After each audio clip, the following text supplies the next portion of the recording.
Hello everyone, my name is Onur and I'm a cybersecurity semester 4 student at the Van Hogeschool. In this video I'll be covering my prowess with sniffing and spoofing as one of my learning goals. So in order to set this video up, I've used a couple of different tools, one of which is called pfSense, Wireshark, Kali Linux and ARPspoof. And pfSense is a Linux router firewall based on FreeBSD. This pfSense machine is actually located in my virtual network that all of my devices are listening to as the router,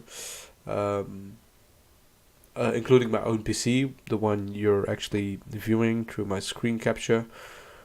And I will demonstrate how a man-in-the-middle attack would work in this setup. So the basic idea is, let's say that I'm in a corporate network and I have like 1,000 users. With pfSense I could pretty much capture any traffic going over the pfSense machine with a tool called packet capture. If you enable promiscuous mode, we're also capable of capturing the traffic. Let's put it on TCP because that's relevant to the thing that I want to show you. And let's filter it by port 80, which is the port used for HTTP. And let's start this up. So what I've also done is I found a page vulnerable, or HTTP, which is vulnerable for this type of exploitation. And if I log in using test, I need to stop my capture. We can see the output here, but if you want to see all of the details, we can open it in Wireshark, and immediately we already found something very interesting. The post that my PC sent to this website. And you can see that the username and the password both are test. So this is a pretty easy man-in-the-middle attack to perform if you have access to the router that your client is listening to. But in most cases, or in some contexts, you won't be able to have access to the router in this manner.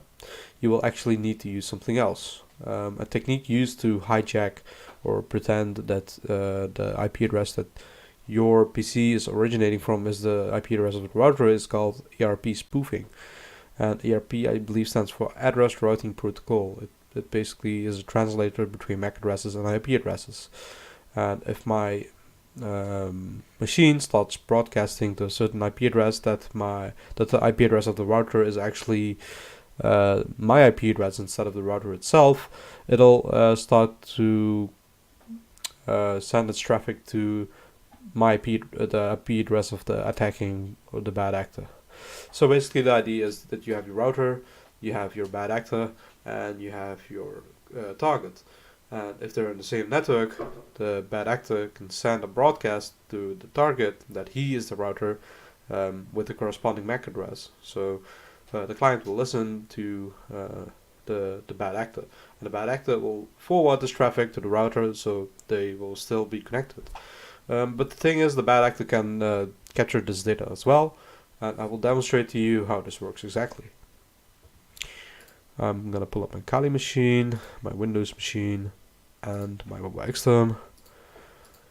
So with my Kali machine, I can use the GUI to show you how the Wireshark exactly the output works like. So we have my command setup ready. One thing that you want to make sure before you do this is I've noticed it may be resetted on the reboot of the machine, but your Kali machine needs to forward the IP address. It needs to be allowed to do that, because if it isn't allowed to do that, you would effectively just end up DOSing the person that you're targeting with this attack.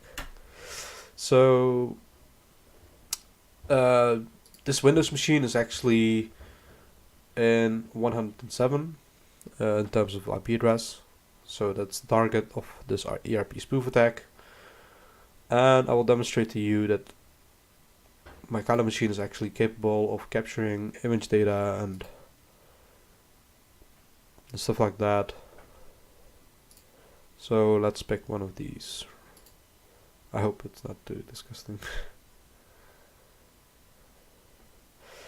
So yeah, I'm pretty sure that my Wireshark did capture this information. And if we go to file, I believe there was export objects, HTTP, image JPEG.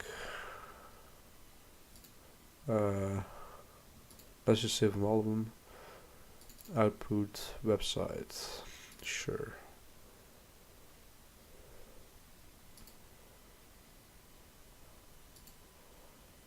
Let's open the Explorer. Let's see if it's saved. And it did. So with this method, you're capable of capturing any data that's sent by someone else on the same network if they're connecting to HTTP. So there's a few ways of mitigating this problem as a network administrator, because this is a typical networking problem. One of these ways is instead of running unsecure protocols like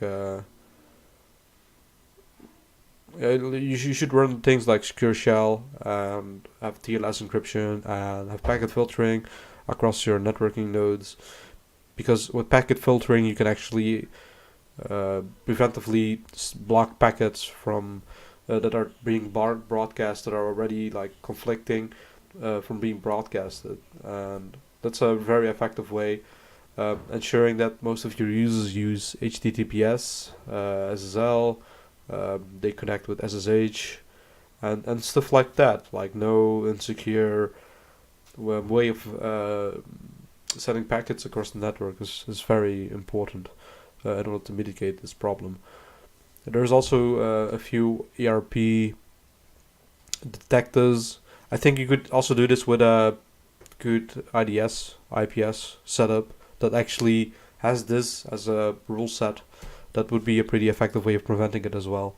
But yeah, that's what I wanted to show you for network sniffing and spoofing. Until next time.